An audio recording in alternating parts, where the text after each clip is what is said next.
Marco Bezzecchi dan Maverick Vinales memanas setelah kecelakaan maut di sprint race MotoGP Australia akhir pekan kemarin.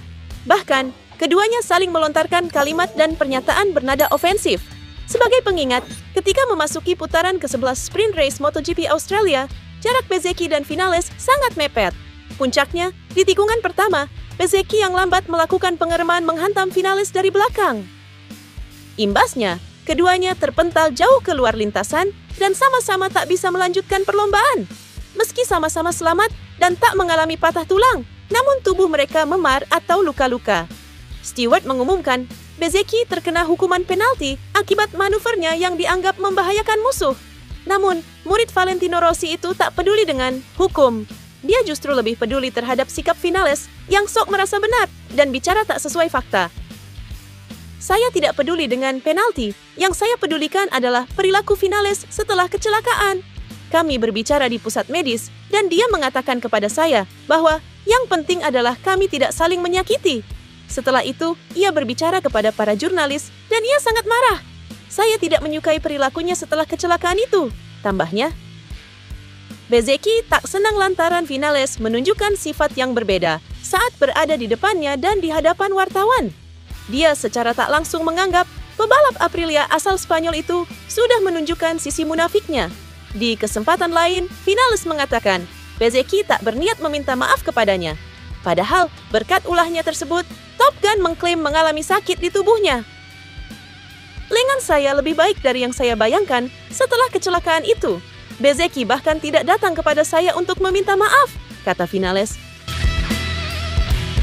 Dalam jumpa pers usai balapan MotoGP Australia 2024, salah satu jurnalis pun bertanya kepada Bagnaia, apakah hasil ini mengingatkannya pada hasil balap MotoGP Australia 2015 ketika Marquez menang dan mengalahkan Jorge Lorenzo, Andrea Iannone, dan Valentino Rossi, yakni momen awal mula rivalitas Marquez versus Rossi. Sebagai catatan, usai balapan di Phillip Island pada 2015 tersebut, alih-alih menuduh Iannone yang menyalip dirinya sendiri di lap terakhir, Rossi justru menuduh Marquez bermain-main dengannya demi menjadi bodyguard Lorenzo, meski Marquez meraih kemenangan. Hasil Marquez di Phillip Island tahun ini pun menimbulkan tanda tanya, apakah ia akan membantu Bagnaia yang merupakan calon tandemnya di Ducati Lenovo Team musim depan, atau justru membantu Jorge Martin yang sama-sama berasal dari Spanyol. Ketika ditanya, apakah Marquez berusaha membantunya merebut gelar dunia, Bagnaia pun segera tertawa dan membicarakannya dengan Marquez. Bagnaia juga meyakini bahwa Marquez tidak bertekad membantu Martin untuk jadi juara dunia.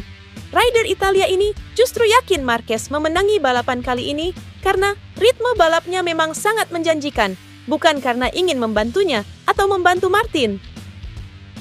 Saya rasa itu karena ia ingin menang. Peluangnya untuk menang hari ini memang jauh lebih besar, karena kemarin, Sabtu, Jorge sangat kuat. Memang benar Mark lagi-lagi melakukan kesalahan start, tetapi ritme balapnya jauh lebih kuat, dan akhirnya dia menang. Namun, saya rasa ia tidak memikirkan soal 2015, ungkap Bagnaia. Pembalap LCR Honda, Johann Zarco, mendapatkan hikmah besar walau gagal mempertahankan kemenangannya pada seri MotoGP Australia 2024. Posisi ke-12 jelas bukan hasil bagus dan memuaskan. Namun setidaknya ada hal yang jauh lebih membuat mata Zarco berbinar. Seakan tak percaya, Zarco mampu melaju dengan pace alias kecepatan waktu yang konsisten berada di bawah 1 menit 29 detik. Kecepatan Zarco berada di detik yang sama dengan pembalap 10 besar sejak menuju paruh balapan selama 27 lap kemarin.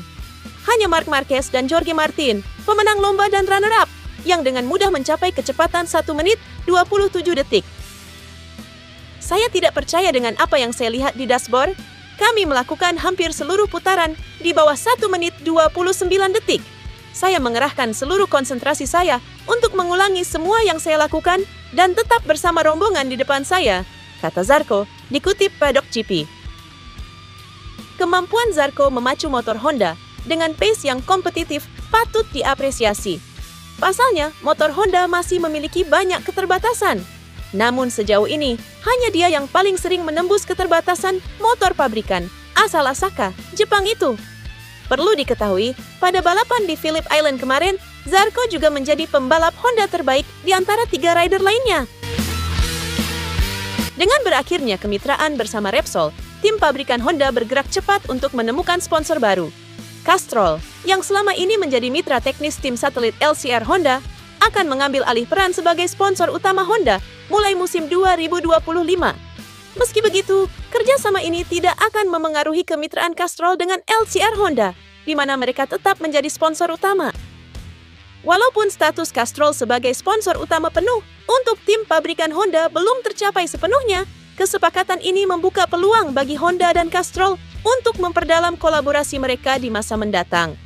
Babak baru ini diharapkan dapat memberikan dorongan segar bagi Honda dalam menghadapi persaingan MotoGP yang semakin ketat. Mario Suryo Aji akan melanjutkan karirnya di Moto2 bersama Honda Tim Asia untuk musim keduanya pada tahun 2025. Pembalap muda asal Indonesia berusia 20 tahun itu resmi dipertahankan sebagai rider utama setelah menunjukkan performa yang cukup menjanjikan pada musim debutnya. Pengumuman ini disampaikan oleh Honda Tim Asia melalui akun Instagram resminya Selasa, 22 Oktober. Selain kabar perpanjangan kontrak Mario, Honda Tim Asia juga mengumumkan perubahan line-up untuk Moto2 musim depan. Pembalap asal Jepang, Yuki Kuni, akan menggantikan Somkiat Chantra yang naik ke MotoGP dan bergabung dengan LCR Honda. Bimota Kawasaki KB998 resmi diperkenalkan. Kolaborasi antara Bimota dan Kawasaki kembali mencuri perhatian. Kali ini dengan hadirnya motor superbike terbaru mereka, KB998.